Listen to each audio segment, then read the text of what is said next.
Minkejja li t-tema l-Partit Laburista hija Malta tada, Joseph Muscat ma jgħid xejn dwar l-iktar affarijiet importanti u li qed jolqtu b'mod ħażin lil pajjiżna. Problemi li jidhru li se jkomplu jippersistu daw konċernati ma qed jagħmlu xejn biex jagħtu l-aħjar lil Maltin u Lawċin.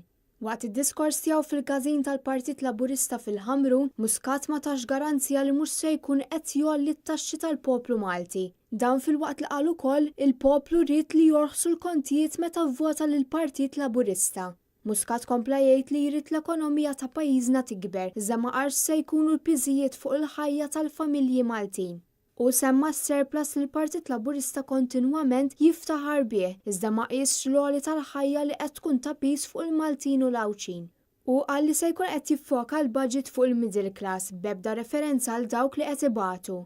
Minkejja dan, Muscat qatt ma jsemmi l-problema tal-għoli tal-ħajja għal dawk il-familji li sfortunatament mhumiex qed ilaħqu mal-affarijiet bażiċi ta' kuljum. Meta Muscat għamel referenza għal white paper dwar il-kera li ma ħassbitx f'min mhux ilaħħaq mal-kera u ffoka iktar dwar dawk li huma sidin ta' darhom u ma jgħidx kif se jkun qed jgħin lil dawk li ta' kuljum jaraw kif se jlaħqu mal-iktar affarijiet bażiċi. Min-naħa l-oħra minkejja li l-problema ta' nuqqas ta' prodotti tal-ħalib ilha xhur u kontinwament qed tippersisti, Joseph Muscat fl-ebda mument tad-diskors tiegħu ma semmax se jsir biex il-poplu Malti u Awċi jingħata l-aħjar f'dan il-qasam.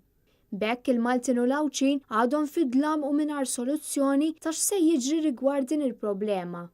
Intant fi stqarrija l-Partit Nazzjonalista qal li filwaqt li Joseph Muscat qed jiftaħar li sirna l-aqwa fid-dinja, ir-realtà li qed jaffaċċjaw in-nies li hawn aktar minn 3000 persuna li għadhom qed jistennew housing soċjali sabiex ikollhom saqaf fuq rashom u post fejn jgħixu. Hawn mijiet ta' familji li qed ikollhom jgħixu fil-garaxxijiet u aktar minn 72,000 persuna li jinsabu fir-riskju tal-faqar.